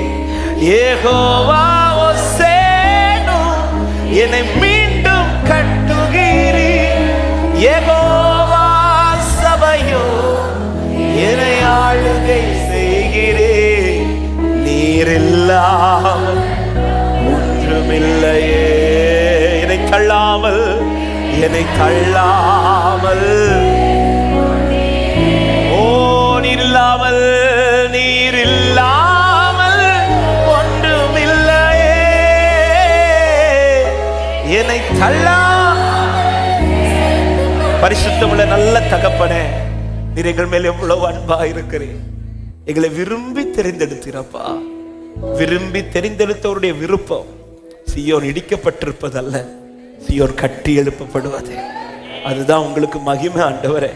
எங்க வாழ்க்கை எந்த சூழ்நிலையிலும் எந்த நிலையிலும் இடிபட்டு போகாதபடி கட்டி எழுப்பப்படுவதாக. இடிக்கப்பட்ட நிலையில் இருக்கிற அன்பு உள்ளங்கள் இந்த வார்த்தைக்கு இடம் கொடுக்க ஆண்டவர், நீர் கட்டி எழுப்பவீராக. 52 நாளைக்குள் அது கட்டி முடிந்தது என்ற வார்த்தையின்படி இயேசுவின் நாமத்தில் ஆண்டவரே, கட்டி முடிக்கப்பட்டு இந்த காரியம் தேவனால் கைகூடி வந்தது என்று சொல்லத்தக்கதா உங்க மகிமை வெளிப்படட்டும். ஆண்டு நெகேமியா போட்ட அஸ்திபாரத்தை போல எங்கள் ஜெப அஸ்திபாரம் ஸ்ட்ராங் ஆகட்டும் ஆண்டவரே. நெகேமியா நோக்கமா இருந்தது போல நாங்களும் முடிப்பதில் நோக்கமா இருக்க ஆண்டவரே. அப்ப இனி இடிக்கப்படாதபடி நோக்கமா இருக்க, கர்த்தருக்கு மகிமை உண்டாவதில் நோக்கமா இருக்க கர்த்தர் கிருபை செய்யுங்க. நெகேமியாவுக்கு இருந்த நம்பிக்கையை போல யாரையோ கொண்டு அல்ல, என்னை கொண்டு கர்த்தர் கட்டி எழுப்புவார், எங்களை கொண்டு கர்த்தர் கட்டி எழுப்புவார். இந்த நம்பிக்கையோட தைரியமாய் முன் செல்ல கிருபை கொடும், பலப்படுத்தும். இந்த வார்த்தை கேட்டதோடு விட்டு விடாதபடி உங்களுடைய வாழ்க்கையிலும் இது பலன் செய்வதாக. இந்த ஆராதனை மூலமாக எல்லா துதி கன மகிமை ஒருவருக்கே செலுத்துகிறோம். நீர் மாத்திர பெருகவும் நாங்கள் சிறுக வேண்டும். இயேசுவின் நாமத்தில் ஜெபத்தை கேளு நல்ல பிதாவே. சேர்ந்து சொல்லுவோம், என் ஆத்மாவே கர்த்தரை ஸ்தோத்திரீர், முழுமையுடைய பரிசுத்த நாமத்தை ஸ்தோத்திரி. என் ஆத்மாவே கர்த்தரை ஸ்தோத்திரி, கர்த்தர் செய்த சகல உபகாரங்களை மறவாதே. ஆமென். நம்முடைய கர்த்தராக இயேசு கிறிஸ்துவின் கிருபையும் பிதாவாகிய தேவனுடைய அன்பும் பரிசுத்த ஆவியானுடைய ஐக்கியமும் சிநேகம் பாதுகாவலும் நம் அனைவரோடும் சகல பரிசுத்தவான்களோடும் கர்த்தருடைய வருகை மட்டும் தங்கி இருப்பதாக. ஆமென். ஹல்லேலூயா. சமாதானத்தோடு போய் வாருங்கள். கர்த்தர் உங்களை ஆசீர்வதிப்பார்.